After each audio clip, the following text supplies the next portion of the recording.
महिमा डीजे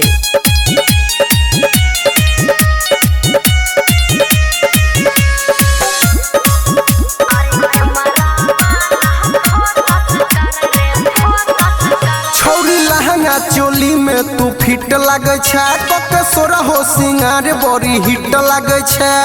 करस भरी छौरी लहंगा चोली में तू फिट लगे छे सोरा हो सिंगार बड़ी हिट लगे छे 16 के चढ़ल जवानी में तोहर उमर छौ के चगे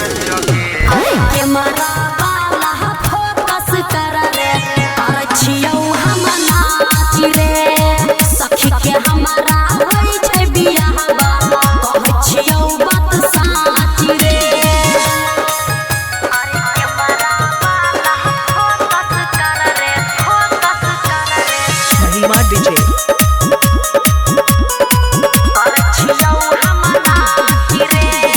डीजे के बेस पर हिले छौ गे कमर निक सा वीडियो बना रे छोरा हमर आगे बना देबो टेंशन नहीं ले डीजे के बेस पर हिले छौ गे कमर निक सा वीडियो बना रे छोरा हमर बंद भजिए तो डीजे के छौरी बाई जगे लई पहाच गे कैमरा वाला फोकस कर रे और छियौ हम नाच रे सखी के हमारा होई छै बियाहवा कह छियौ बात साच रे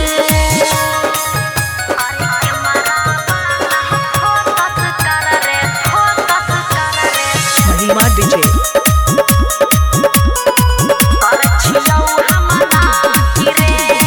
फोकस करे छियो छौरी तोरा दिल पर वायरल छिए छोरा हम हुरे रील पर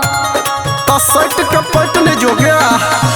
फोकस करे छियो छौरी तोरा दिल पर वायरल छिए छोरा हम हुरे रील